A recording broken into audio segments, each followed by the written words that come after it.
मुर्दाबाद, आतंकवाद मुर्दाबाद, मुर्दाबाद मुर्दाबाद, हिंदुस्तान जिंदाबाद, जिंदाबाद जिंदाबाद, हिंदुस्तान जिंदाबाद। जिंदाबाद जिंदाबाद। देश में नरेंद्र मोदी जी की सरकार है, वो बड़ी बड़ी सौगातें छोड़ते थे कि हमने देश के अंदर 370 हटाकर आतंकवादी का खात्मा कर दिया, हमने 35 हटाकर आतंकवादी का खात्मा कर दिया, हमने नोटबंदी कर आतंकवादियों का कमर तोड़ दिया। फिर भी आज देश के अंदर इतने सारे लोगों को लहूलुहान आतंकवादियों के द्वारा कर दिया गया। तो हम चाहते हैं कि गृह मंत्री इस बात पर जवाब दे कि आखिर किस तरह से इन आतंकियों ने देश के हम लोगों को लहूलुहान किया है, उसका जिम्मेवार कौन है। जब इतनी सारी टूरिस्ट वहाँ घूमने गए 2003 की संख्या में, वहाँ एक भी सुरक्षा कर्मी का नहीं होना, एक भी गार्ड का नहीं होना, ये साफ साफ उनकी मानसिकता को दर्शाता है कि देश के अंदर आज भी इन्हें कोई मतलब नहीं है हम लोगों की। उन्हें सिर्फ ये मतलब है अमित शाह जी को कि कैसे देश के अंदर सरकार किस राज्य में गिराया जाए, किस राज्य में उनकी सरकार बने, ये चिंता है। सिर्फ प्रधानमंत्री विदेश घूमते हैं और गृह मंत्री जो है बंगाल के अंदर कैसे सरकार गिरेगा, इस चिंता में लगे हुए। इसी कारण देश में इतनी बड़ी घटना हो गई है, उस पर इन लोगों की कोई चिंता नहीं है, इसलिए आज हम खुदलादन कर रहे हैं। इतना भारी चूक आखिरकार कैसे हुआ बताइए? टूरिस्ट प्लेस था, इतना भारी चूक कैसे हो गया? सुरक्षा चूक व्यवस्था का यही कारण है कि देश के अंदर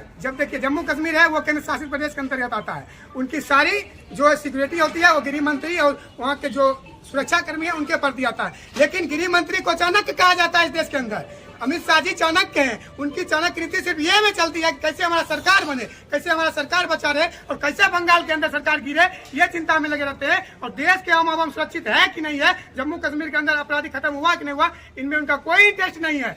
अभी जब हमला होता है तब वो चाहते हैं अपने लाखों हजारों सुरक्षा कर्मियों को लेकर वहाँ जाते हैं कि हमारा सेफ्टी बना रहे, लेकिन जब आम लोगों का वहाँ हत्या हो जाता है तो उसमें कोई सुरक्षा कार्य में उपस्थित नहीं रहता है। आज हम लोगों को वहाँ के नम है, हम लोग इस शोक में है कि हमारे देश के अंदर इतनी बड़ी आतंकवादी हमला आज के डेट में हो रही है और हम कुछ नहीं कर पा रहे हैं उसमें। क्या नाम हुआ?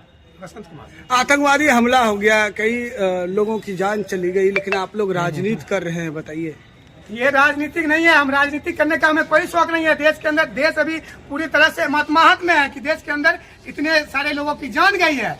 आतंकवादी हमला होना अभी के डेट में बिल्कुल जायज नहीं है, क्योंकि आप कहते हैं कि हमारे पास परमाणु है, आप कहते हैं हमारे पास राइफल है, तो वो राइफल परमाणु किस दिन काम आएगा जब अपराधी आते हैं आपके घर के अंदर मारते चले जाते हैं और आप कुछ नहीं कर पाते हैं। और तो और आपकी जो गोदी मीडिया है वो ये साबित करने पे लगे हुए हैं कि कैसे जो है हिंदू और मुस्लिम को यहाँ लड़ाया जाए, इसमें कैसे अपना आग में घी सेका जाए, रोटी कैसे सेका जाए, इसमें लगे हुए हैं। लेकिन वो ये नहीं दिखा रहे हैं कि कैसे वहाँ पर हत्या हुआ, वहाँ का सुरक्षा कर्मी की जवाबदेही क्या थी, इस पर कोई बात नहीं। कहता है कि नाम पूछ करके गोली मारा गया है। हम इस बात को मानते हैं कि नाम पूछ के गोली मार दिया गया, इसका मतलब क्या है? वहाँ ऐसे भी मुसलमान थे जिन्होंने लोगों को, हिंदू लोगों को बचाया है। अच्छा। ऐसे कई मुसलमान थे जिन्होंने हिंदू को बचाया है। और वहाँ सिर्फ हिंदू ही शहीद नहीं हुए हैं, उसमें मुस्लिम भी है जो उनकी गोली से शिकार हुए हैं। इस पर क्या कहेंगे वो लोग? उन लोगों का सिर्फ और सिर्फ यही महकमा है, कभी चुनाव चल रहा है विभिन्न राज्यों में, कैसे टारगेट बनाया जाए, हिंदू मुस्लिम को दोनों कौम को लड़ाया जाए। अभी देख रही है देश में इतनी बड़ी आपदा आ चुकी है, विपत्ति है, देश शोक में है और नरेंद्र मोदी अभी भी बिहार के अंदर चुनाव प्रचार में लगे हुए।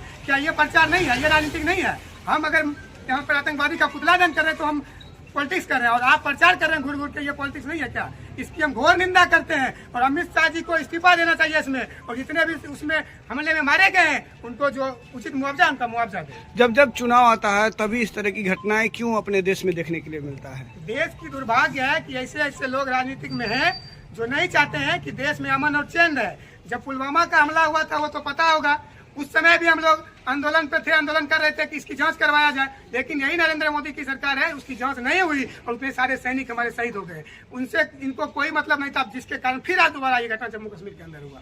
बार बार हमारे देश में आतंकवादी आते हैं, हमले करके चले जाते हैं और आप मीटिंग खेलते रहते हैं कि आज होगा सर्जिकल स्ट्राइक, कल होगा बमबारी, लेकिन ऐसा कुछ नहीं होता है। हम जल्द से जल्द मांग करते हैं तमाम अपराधियों जो थे, जो आतंकवादी थे, उनको जल्द से जल्द फांसी पर लटकाया जाए या उनको गोली से भून दिया जाए और जो आदमी उसमें शहीद। अच्छा, इतने दिन हो गए हैं पुलवामा हमला का, अभी तक जो है कोई जांच सही से नहीं हुआ, कौन दोषी है अभी तक इसमें कुछ देखने के लिए नहीं मिला है। यही तो हम बार बार कह रहे हैं इस चीज को कि जब देश में ऐसी सरकार हो, वो नहीं चाहती है कि देश में अमन और चैन कायम रहे। अगर अमन चैन चाहते तो उसी समय जांच हो जाता है कि देश के अंदर के कौन गद्देदार हैं और देश के बाहर के कौन गद्देदार हैं।